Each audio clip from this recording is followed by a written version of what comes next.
In the previous session, it was discussed about the 4 cases of Boussinesq theory, like point load, uniformly loaded circular area, line load and strip load.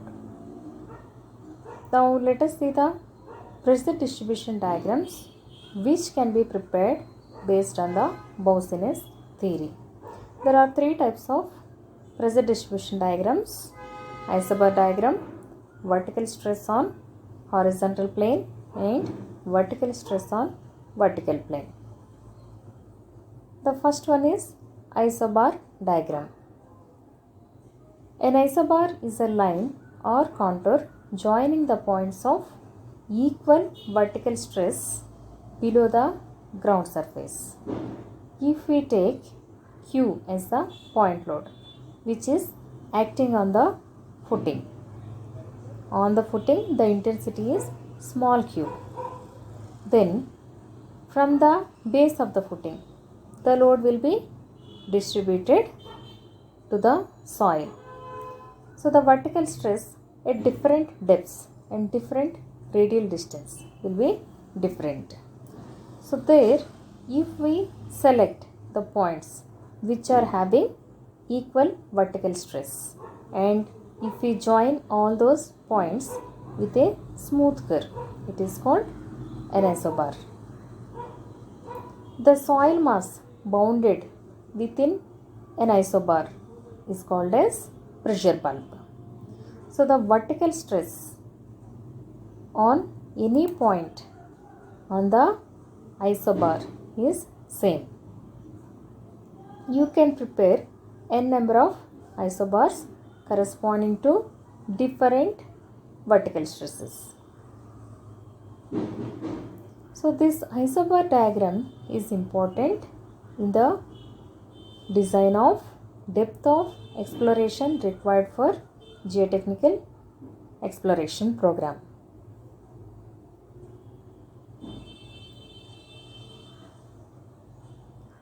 Now let us see the construction of isobar.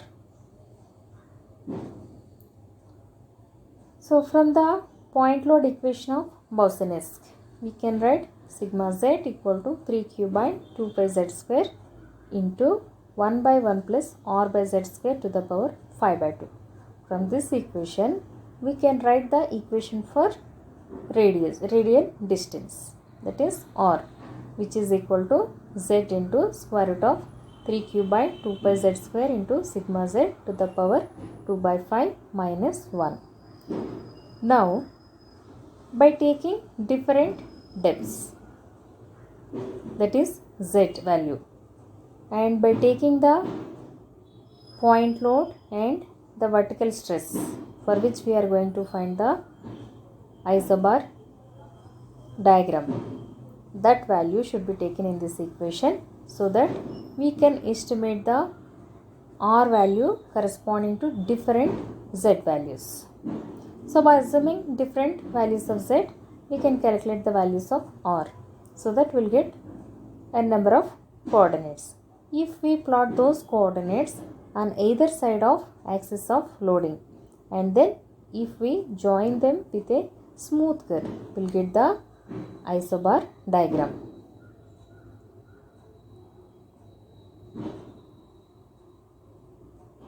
Now let us see one example for the construction of isobar. For a concentrated load of 40 meganewton acting at ground level, construct an isobar for a vertical stress of 50 kilonewton per meter square by plotting the points at 2 meter depth intervals. So here, first we have to find the maximum depth of isobar. So maximum depth of isobar is nothing but it is the distance directly below the point load, where r equal to 0. When r equal to 0, sigma z equal to 3q by 2 pi z square.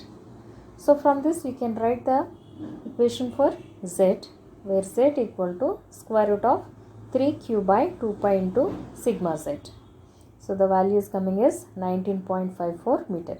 So the maximum depth of isobar is 19.54 meter. Now from the equation of R, by assuming different values of Z, we can find the values of R. So that will get n number of coordinates. So we have to do this calculation up to this maximum depth. Maximum depth is 19.54. That means this point. So we can stop at 18.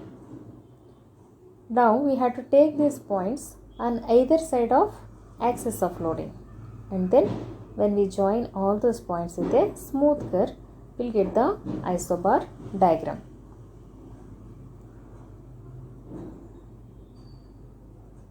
Next diagram is vertical pressure distribution on a horizontal plane. If there is a horizontal plane located at a depth Z, and if we want to find the variation of the vertical stress at this depth on this horizontal plane, then once again we can make use of this point load equation where Z value is constant. By varying the R values, we can find the values of sigma Z corresponding to different radial distances such as 1 meter, 2 meter, 3 meter, etc. Now if we plot those values as ordinates to some scale with respect to the radial distance, and then when you join these points with a smooth curve, we'll get the vertical pressure distribution on a horizontal plane. Next diagram is vertical pressure distribution on a vertical plane. The vertical stress can be calculated based on the Mosinowski equation where the radial distance is constant. So here if we consider a vertical plane located at a radial distance of R, then by assuming the Z values, we can calculate the values of sigma Z corresponding to different depths such as 1 meter, 2 meter, 3 meter, etc. Now by plotting these values as ordinates to some scale, and then by joining these points with a smooth curve, we'll get the vertical pressure distribution on a vertical plane. So what is the importance of these three diagrams? If we see the isobar diagram, so this isobar diagram is useful in deciding the depth of exploration required at the site. So how this is useful for the depth of exploration? So here if we construct an isobar corresponding to 20% of Q, where Q is the contact pressure on the footing, then the depth of that particular isobar is called as significant depth, which is approximately equal to 1.5 times of width of footing. So while planning for exploration program or boring program at the site, we should take the soil details up to a depth of significant depth. So like that we can use this isobar diagram in deciding the depth of exploration required at the site. Then vertical pressure distribution on a horizontal plane. This particular diagram is useful when we are planning for a new footing adjacent to old footing. So if we prepare the pressure distribution diagram of old footing, then and if the depth is fixed, if the depth of new footing is same as Z, then we can decide the distance or location of the new footing with respect to the old footing. So wherever the stress is less or the stress overlap is not there. There you can locate the new footing. Then vertical pressure distribution on a vertical plane. So here this is also useful in deciding the location of new footing with respect to old footing. If the radial distance is already fixed, if the location of new footing is already fixed with respect to the horizontal distance, then we can make use of this diagram in deciding the depth of new footing. So wherever the stress is less, there you can place the new footing.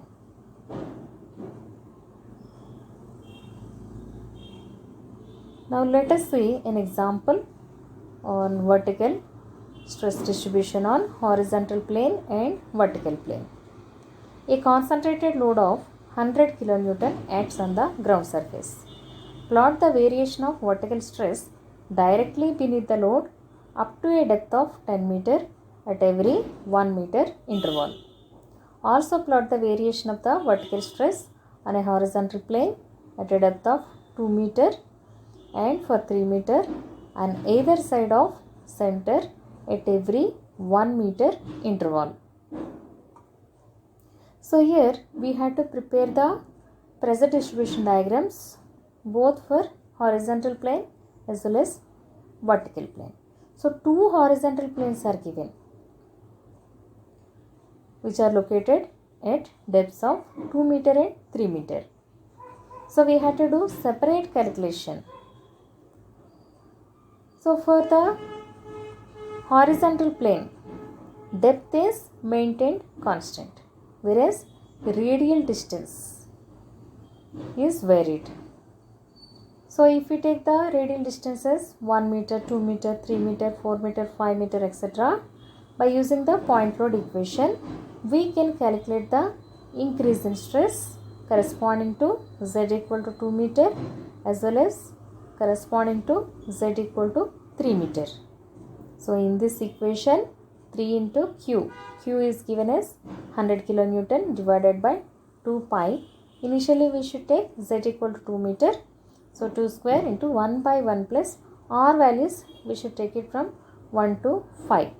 We stopped at 5 because the value is coming very low. Then by varying the R values and maintaining the Z value constant, we can find the increase in stress corresponding to a particular depth.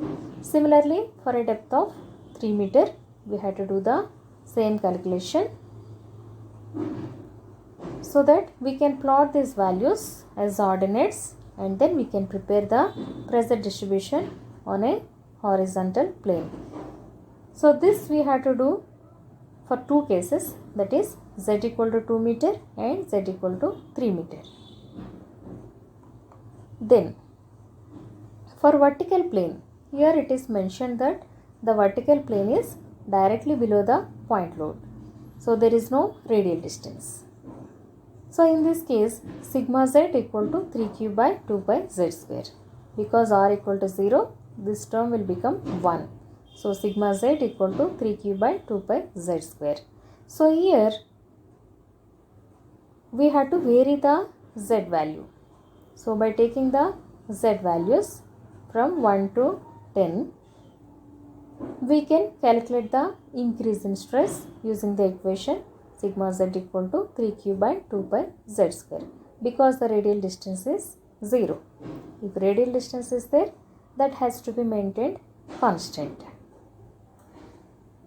Then we will be getting a number of values for the sigma Z, then plotting those values to some scale and joining them with a smooth curve, we will be getting the vertical pressure distribution on a vertical plane.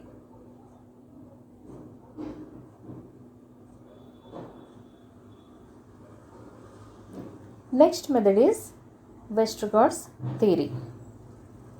So the assumptions in this method are: the soil mass is elastic medium, the modulus of elasticity of soil is constant, the soil mass is semi-infinite, the soil mass is assumed to be laterally reinforced by numerous closely spaced thin sheets of rigid materials sandwiched in a homogeneous soil mass. So from this assumption, we can say this theory is applicable to stratified soil deposits, whereas Boussinesq theory is applicable to homogeneous soil deposits. Here in this method, only two cases are given, that is point load and uniformly loaded circular area. So for the first case of point load, the equation is given as sigma z equal to q by 2 pi z square eta square into 1 by 1 plus r by eta z square to the power 3 by 2. So here q is the point load, z is the depth at which we are going to find the increase in stress, eta is a factor, depends on the Poisson's ratio of soil, and it is given as square root of 1 minus 2 mu divided by 2 into 1 minus mu. R is the radial distance. So this is the equation for point load. And if it is uniformly distributed circular area, then the equation is given as sigma z equal to q into 1 minus 1 by 1 plus a by eta z square to the power 1 by 2. So when we compare with the Boussinesq equations, what is the difference we can observe? Here 3 is not there, and here additional factor eta is there, and here also, and here instead of 5 by 2, 3 by 2 is there. For this circular load, here eta is there, and here instead of 3 by 2, 1 by 2 is there. So that's all the differences. Now let us see the comparison of Boussinesq and Westergaard theories. If we plot vertical pressure distribution and two horizontal planes corresponding to depths 1 meter and 2 meter, and if we calculate the vertical stresses using both Boussinesq and Westergaard theories, then we will get plots like this. So from these plots, we can observe that the Boussinesq values are always greater than those of Westergaard values. The difference between those two values is decreasing with the increasing R by Z ratio.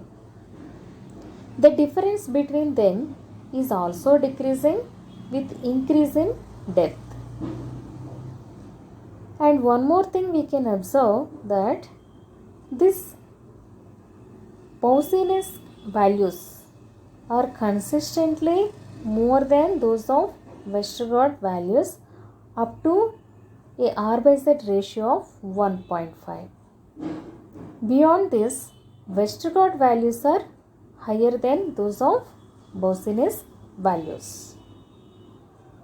And the Westergaard values are about 2/3 of Boussinesq values up to a R by Z ratio of 0.8.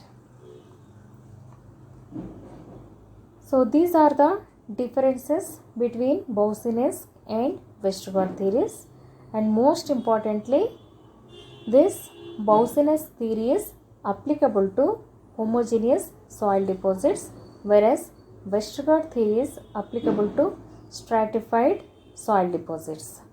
In practice, Boussinesq analysis is widely used since it gives conservative values. Now let us take one example. A communicating tower carrying a concentrated load of 600 kN is built on ground surface. The footing edge of a neighboring structure is situated at 6 meter depth. and 4 meter lateral distance from the tower. Determine the additional stress due to tower on the footing using Boussinesq theory and Westergaard theory, given the Poisson's ratio of soil is 0.25. So here point load Q is given as 600 kN, depth is given as 6 meter and radial distance is given as 4 meter. So when we take the Boussinesq equation, where sigma z equal to 3q by 2 pi z square into 1 by 1 plus r by z square to the power 5 by 2. So here we can substitute q value as the 600, z value 6 meter, r equal to 4 meter and z is 6 meter. So that we will be getting the increase in stress as 3.174 kilonewton per meter square.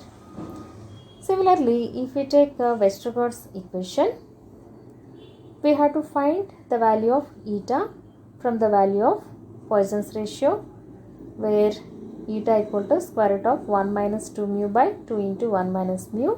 So when we take mu value as 0.25, we will be getting the eta value as 0.577. So this value, when you substitute in this equation along with the q value and z value, we will be getting the increase in vertical stress as 2.233 kilonewton per meter square.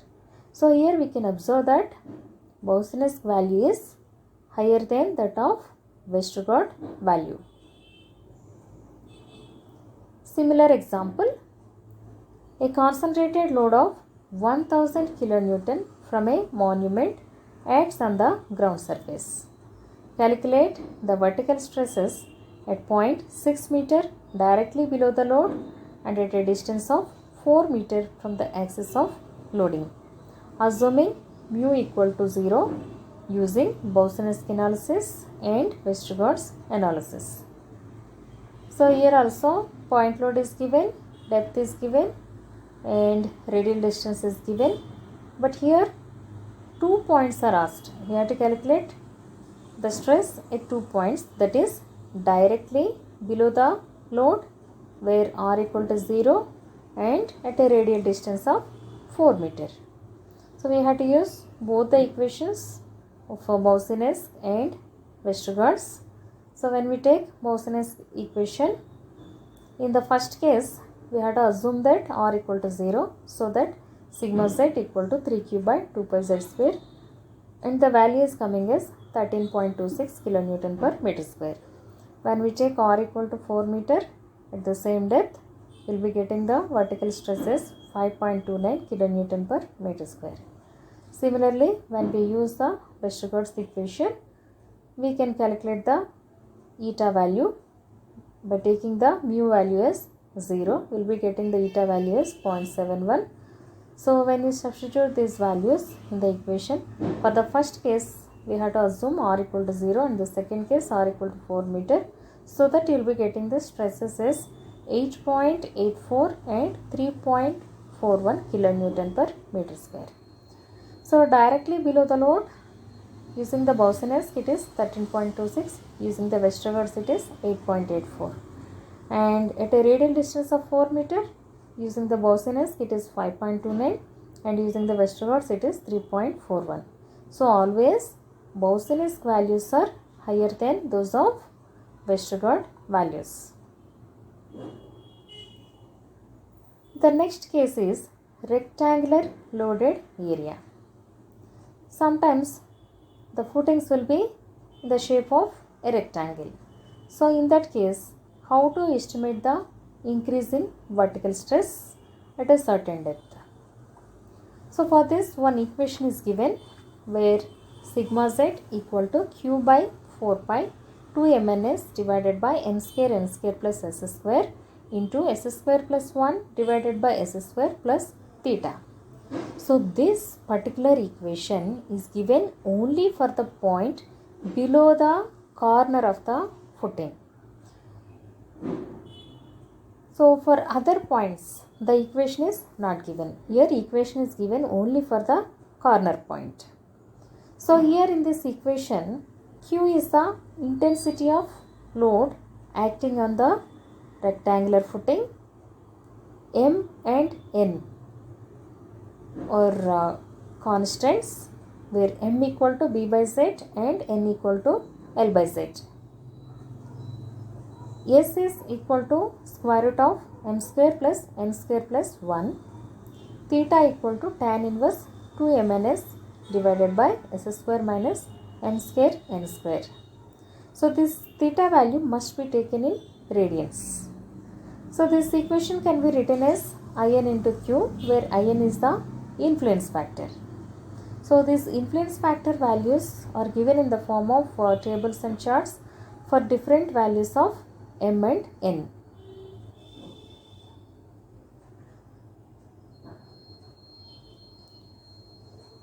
So the equation is given only for the corner point.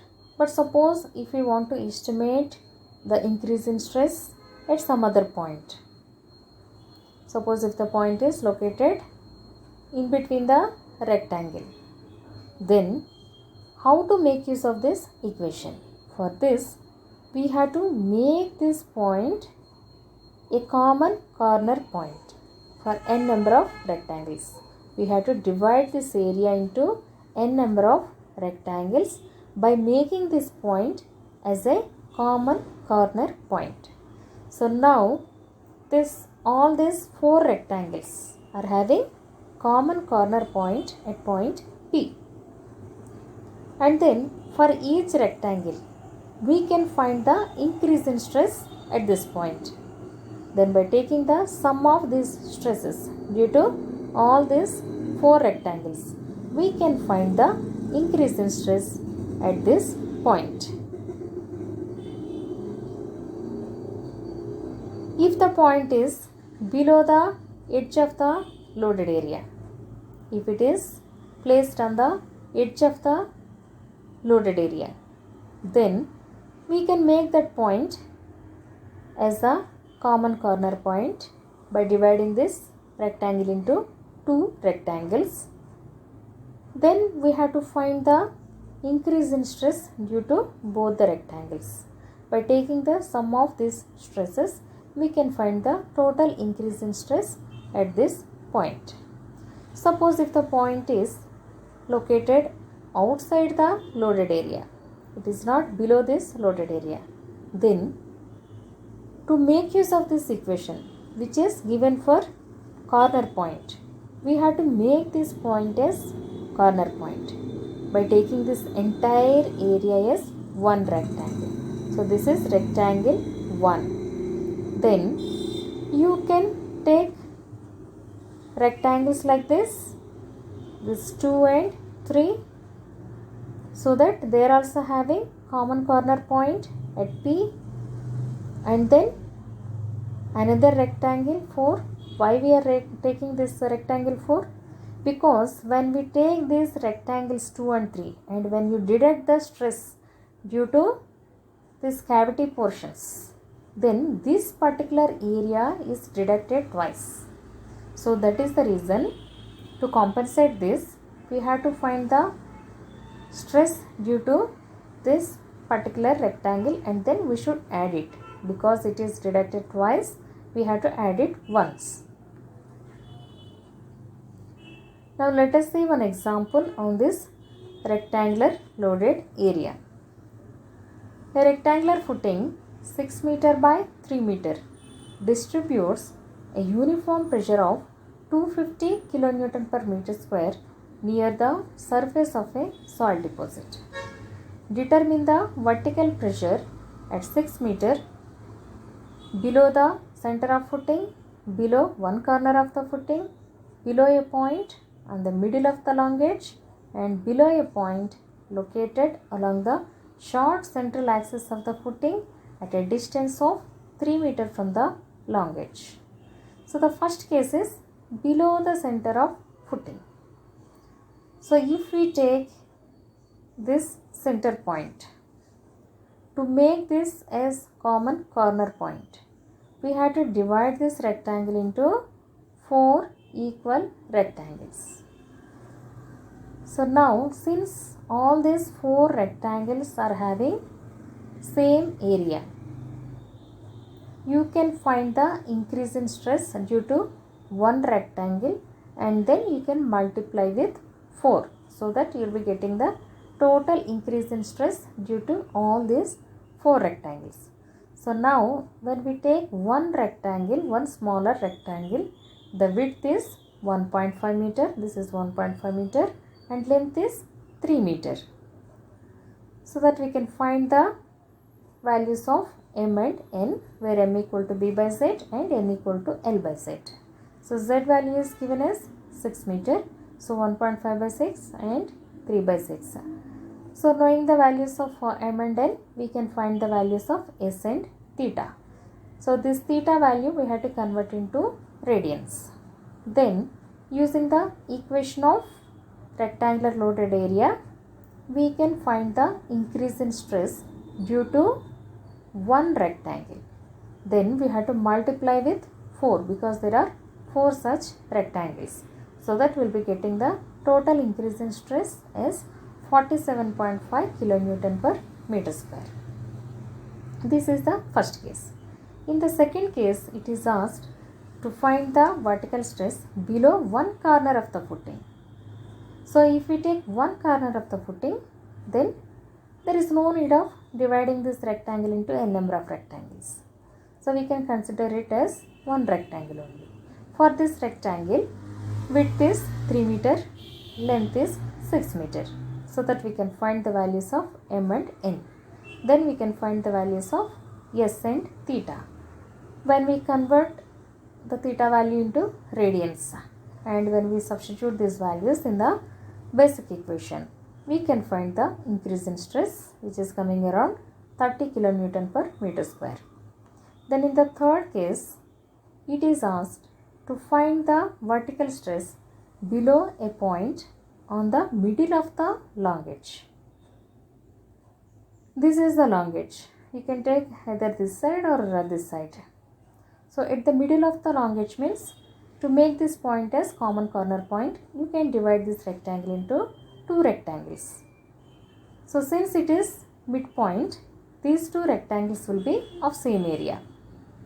So now, if you take one rectangle, the dimensions are 3 meter by 3 meter. So we can find the m and n values. Then by finding the s value, theta value and substituting in the basic equation, we can find the increase in stress. Since there are 2 rectangles of equal area, you have to multiply with 2. So 2 into vertical stress due to one rectangle will give you the total increase in stress, which is coming as 42 kilonewton per meter square. Then in the fourth case, it is asked to find the increase in stress at a point located along the short central axis at a distance of 3 meters from the long edge along the short central axis. This is the short central axis, and then at a distance of 3 meters, at a distance of 3 meters from the long edge. So this is 3 meters. So this is the point. So how to find the vertical stress at this point? So for this, we have to make this point as common corner point. So for that, you have to take the rectangles like this. This is rectangle 1 and this is rectangle 2. So by taking this sum, we are taking these 2 cavities also. Load is acting only on this area. So these 2 are cavities. So we can take these cavities as rectangle 3 and rectangle 4, where rectangle 1 is including this cavity. This is the rectangle 1 and this is the rectangle 2. Because we are taking these cavities also into consideration, now we have to deduct these portions by taking these portions as rectangle 3 and rectangle 4. So now, since the areas of rectangles 1 and 2 are same and the areas of rectangles 3 and 4 are also same, you can write 2q 2 into vertical stress due to rectangle 1 minus 2 into vertical stress due to rectangle 3.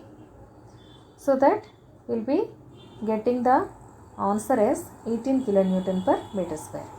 So you have to find the increase in vertical stress due to rectangle 1.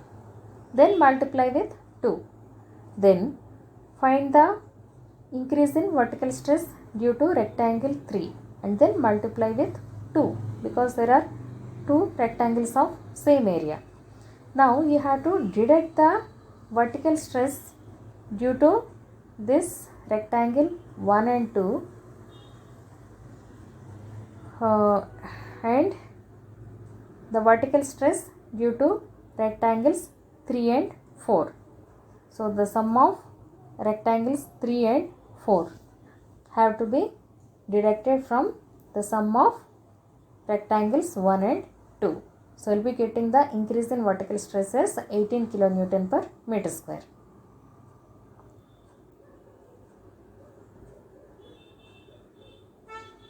The next method is Newmark's method.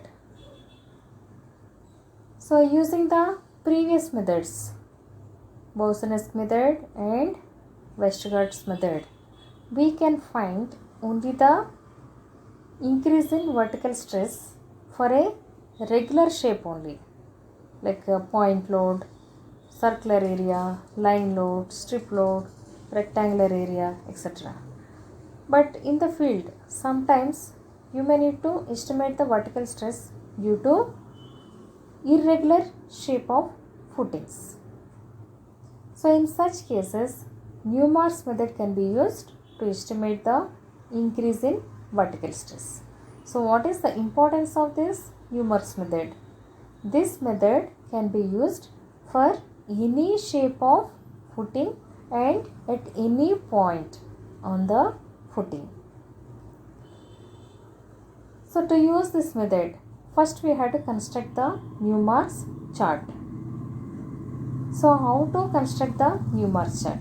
For this, first we have to prepare the 10 concentric circles with radii Ri equal to z into square root of 1 by 1 minus 0.19 to the power 2 by 3 minus 1.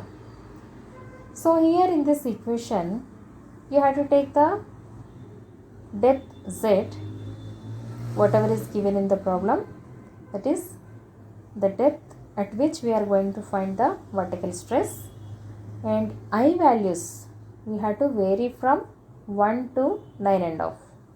I values we should take 1, 2, 3, 4, 5, 6, 7, 8, 9 and 9 and off, so that you will be getting the radii of 10 concentric circles. So using this radii, we have to draw 10 concentric circles and then we have to divide these concentric circles into 20 parts by preparing 20 radial lines. So total it is 360 degrees and there are 20 radial lines. So each radial line will make an angle of 18 degrees with the neighboring one. So now influence factor, which is equal to 1 divided by number of circles multiplied by number of radial lines, will be getting as 0.005.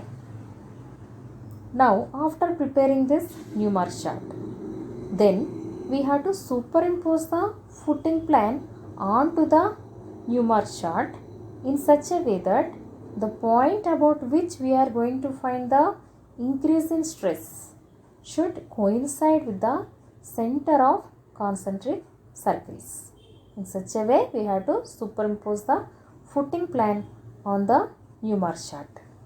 And while placing this footing plan, we should remember that the scale of Newmark's chart and footing plan must be same. Whatever the scale that is taken for preparing the Newmark's chart should be same for preparing the plan of footing on the Newmark's chart. Then we have to count the number of area units covered by this footing plan on the Newmark chart. So what is area unit? Whatever the area that is bounded between two concentric circles and two radial lines will be counted as one area unit. So this is one area unit. So here inside this circle, since there are 20 parts, there are 20 area units, and here 20 area units, here 20 area units, like that. In each circle 20 area units are there. So you have to count the number of area units covered by this footing plan. So while counting this number of area units, we should check whether a particular area unit is covered completely inside the footing plan or not. If it is partially covered, then we should count it partially only. If it is covered only 3/4, then we have to count it as 3/4 only. If it is covered only half, we should count it as half only. So partial area units must be counted partially only. Then we have to adjust the number of area units to some nearest integer. Then by taking the equation sigma z equal to if into n into q, where n is the number of area units covered by the footing plan, q is the intensity of loading, we can calculate the increase in stress at that particular point.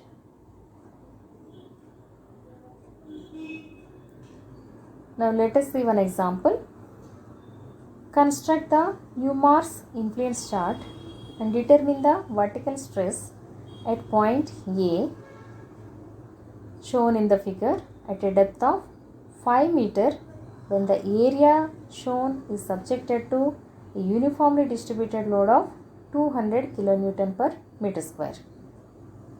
So this is the footing plan given, and we need to estimate the increase in stress at this point. So here first we have to prepare the Newmark's chart. So how to prepare the Newmark's chart? We have to draw 10 concentric circles using the equation Ri equal to Z into square root of 1 by 1 minus 0.19 to the power 2 by 3 minus 1. First we should take I equal to 1. So when we take I equal to 1, R equal to Z. Z value is given as 5 meter. 5 into square root of 1 by 1 minus 0.1 into 1, that is 0.1. So 1 minus 0.1, 0.9 to the power 2 by 3 minus 1. So we will be getting 1 value of radius. Then we should take I equal to 2. When you take I equal to 2, here the value will change. It will become 0.1 into 2, that is 0.2. So that you will be getting another value of radius. But Z is constant. Similarly, we should take I equal to 3, 4, 5, 6, 7, 8, 9 and 9.5. So that you will be getting 10 values of radii. So with each radius, you have to draw one circle. So like that, you will be preparing 10 circles like this. So after preparing this 10 concentric circles, then you have to draw 20 radial lines with 18 degrees each. Then we have to superimpose this footing plan on this Newmark chart. So when we superimpose this plan, the point about which we are going to find the vertical stress should coincide with the center of concentric circles. So you have to start preparing the plan with respect to point A. From point A, this distance is 1.5 meter. So you can take 1.5 and then you can draw this line of 9 meter length, and then 3 meter, 3 meter, then this is also 3 meter, this is also 3 meter. So like this you can draw the diagram. Then we have to count the number of area units. So here when we observe, this is something like symmetrical about y-axis, right? So because it is symmetrical about y-axis, you can take only half part of this footing plan. and then we can count the number of area units covered by this part of this footing plan. Then when you multiply with 2, you will be getting the total number of area units covered by the footing plan. So we had to count the number of area units covered by half of this footing plan. Then multiply with 2, you will be getting total number of area units. And we have to count the partial area units partially only. So total number of area units, it is coming as 56, and intensity of load that is acting on this footing plan is 200. When we multiply with 0.005, that is the influence factor, we will be getting the increase in vertical stress as 56 kilonewton per meter square.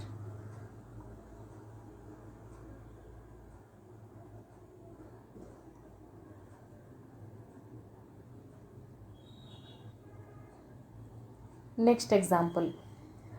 There is a foundation hexagon in shape in plan at a depth of 2 meter below ground level. Its sides are 5 meter each with a bearing pressure of 250 kilonewton per meter square throughout. It is proposed to drill a tunnel whose top is at a depth of 7 meter below the ground level. Construct Newmark's chart and evaluate the vertical pressure at a point below the foundation where you expect the maximum. So where the stress will be maximum? Below the center of this hexagon. So that is this point. So here the footing itself is placed at a depth of 2 meter below ground level, and this tunnel is placed at a depth of 7 meter below ground level.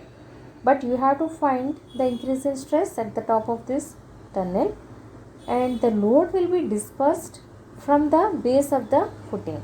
So we have to take the Z value from the base of the footing. So from the base of the footing to the top of this tunnel is 7 minus 2, that is 5 meter. So Z value is 5 meter. So now we have to prepare the Newmark's chart. We have to prepare the Newmark's chart by taking the equation Ri equal to square root of 1 by 1 minus 0.1 I to the power 2 by 3 minus 1. Using that equation, we can find the radii of 10 concentric circles. Then we have to draw this concentric circles, and then we have to divide it with 20 radial lines. Then we have to superimpose this footing plan onto the Newmark's chart. So here, because we are going to find the vertical stress at the center of the hexagon, we have to coincide this center of concentric circles with the center of footing. Then we have to count the number of area units covered by this footing plan on the Newmark's chart. So here, because it is symmetrical both about x-axis as well as y-axis, we can count the area units for 1/4 of this plan only. So if we take only 1/4 of this plan, and when we count the number of area units, then we can multiply with 4 to get the value of n. So you have to count the number of area units, and partial area units should be counted partially only. Then we should multiply with 4 because there are 4 equal parts. Then we will be getting the total area units n. That when you substitute in the equation IF into n into Q, you will be getting the increase in vertical stress at the center of this footing.